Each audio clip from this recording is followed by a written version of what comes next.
ഇന്ന് ഞാനിവിടെ വളരെ ടേസ്റ്റി ആയിട്ടും വളരെ ഹെൽത്തി ആയിട്ടുള്ള ഒരു തോരനാണ് തയ്യാറാക്കുന്നത്. അതിനായി ഞാൻ വാഴപ്പിണ്ടിയാണ് എടുത്ത് വാഴപ്പിണ്ടി തോരനാണ് ഞാനിവിടെ തയ്യാറാക്കുന്നത്.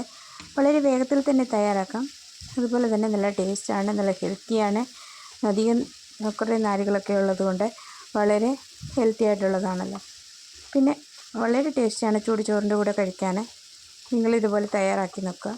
എല്ലാവർക്കും ഈ തോരനൊക്കെ തയ്യാറാക്കാൻ അറിയാം, പക്ഷേ ചിലവർക്കൊന്നും അറിയില്ല ഈ വാഴപ്പിണ്ടി തോരൻ വെക്കാൻ. ഞാനും അങ്ങനെ അധികം കഴിച്ചിട്ടില്ല. ഈ 2-3 വർഷങ്ങൾക്ക് മുമ്പാണ് ഈ ഒരു തോരൻ ഞാൻ തയ്യാറാക്കി കഴിച്ചത്. അതിനു മുമ്പ് കേട്ടിട്ടുണ്ട് വാഴപ്പിണ്ടി തോരൻ വെക്കുന്നത്, പക്ഷേ ഞാൻ ഒരിക്കലും തയ്യാറാക്കിയിട്ടില്ല. ഇത് ഞാൻ വാഴപ്പിണ്ടി എടുത്തു. അത് 7 വാഴയുടെ പിണ്ടി എടുക്കണമെന്ന് എനിക്കറിയില്ല. ഞങ്ങൾക്കിവിടെ ഞാലിപ്പൂവിൻ്റെ വാഴയാണ് ഉള്ളത്, അതിൻ്റെ പിണ്ടിയാണ് എടുത്തത്. പക്ഷേ ഇത് മുറിച്ചപ്പോൾ അധികം നാരൊന്നുമില്ല, കുറവാണ്, കുറച്ച് മാത്രമേ ഉള്ളൂ.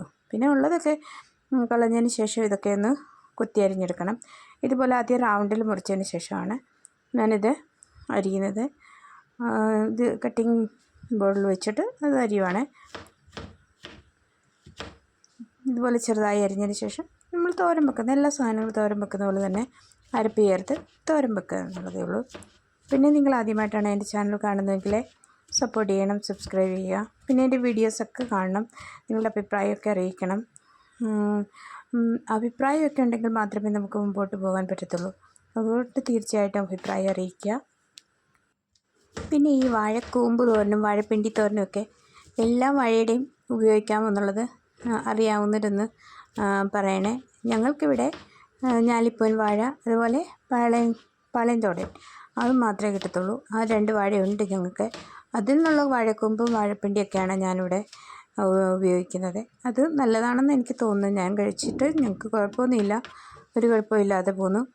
ഇനി ഇതൊന്ന് അരിഞ്ഞെടുക്കണം. പിന്നെ ഈ വാഴപ്പിണ്ടിയുടെ അച്ചാറിടുമെന്ന് പറഞ്ഞു കേട്ടു. ഞാൻ ഇതുവരെ തയ്യാറാക്കി നോക്കിയിട്ടില്ല.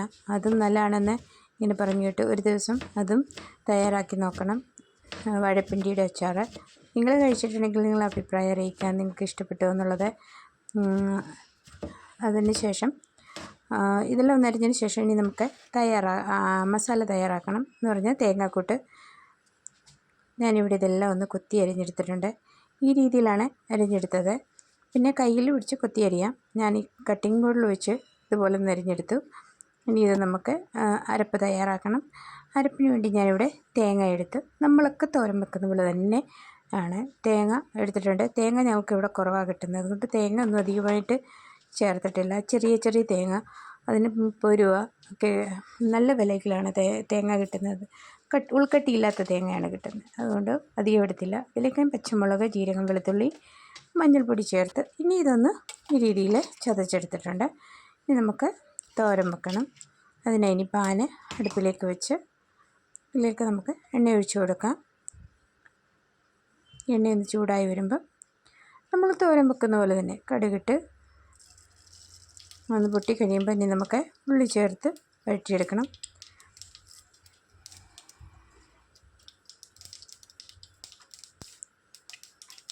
ഞങ്ങൾക്കിവിടെ ചെറിയ ഉള്ളി കിട്ടത്തില്ല. ഞാൻ എല്ലാ വീഡിയോയിലും പറയുന്ന പോലെ തന്നെ ചെറിയ ഉള്ളി ഇല്ലാത്തത് കൊണ്ട് സവാള ഉള്ളി തന്നെ അരിഞ്ഞ് ചേർത്ത് ഇതൊന്ന് വഴന്ന് വരുമ്പം ബാക്കി ചേരുവകളോട് ചേർത്ത് കൊടുക്കണം.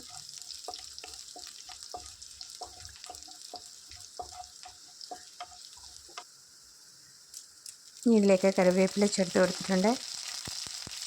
അതൊന്ന് ചേർത്തിളക്കിയതിന് ശേഷം നമുക്ക് വറ്റൽമുളക് ഉണ്ടെങ്കിൽ ചേർത്ത് കൊടുക്കാം, നമ്മുടെ ആവശ്യം.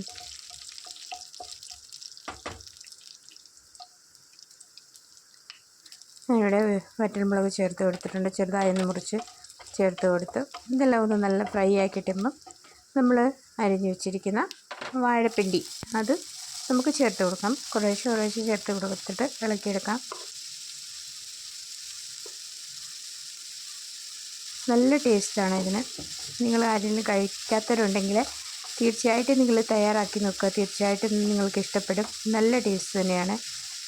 ആദ്യമൊക്കെ എനിക്ക് ഭയങ്കര മടിയായിരുന്നു ഇതൊക്കെ തയ്യാറാക്കാനായിട്ട്. പിന്നെ ഞാൻ ഒരു പ്രാവശ്യം തയ്യാറാക്കി നോക്കിയപ്പം പിന്നെ ഇഷ്ടപ്പെട്ടു. അതുകൊണ്ട് വാഴക്കുല വെട്ടുന്ന സമയത്തൊക്കെ അതിൻ്റെ പിണ്ടി കളയാതെ ഇതുപോലെ എടുത്ത് തോരൻ വെക്കാറുണ്ട്. അതിനെ പിണ്ടി ബാക്കി വരുന്നത് ഫ്രിഡ്ജിൽ വെച്ചിട്ട് പിന്നെ നമുക്ക് വേറൊരു ദിവസം തയ്യാറാക്കാം. വാഴപ്പിണ്ടി ഒരിക്കലും കളയാതെ തന്നെ അത് നമുക്കിതുപോലെ തയ്യാറാക്കിയെടുക്കാൻ പറ്റും. ഇതിൻ്റെ ഗുണങ്ങൾ എന്തൊക്കെയാണെന്ന് എനിക്കറിയില്ല, ഞാനിതുവരെ നോക്കിയിട്ടില്ല. ഞാൻ ഉപ്പ് ആഡ് ചെയ്ത് കൊടുത്തിട്ടുണ്ട്.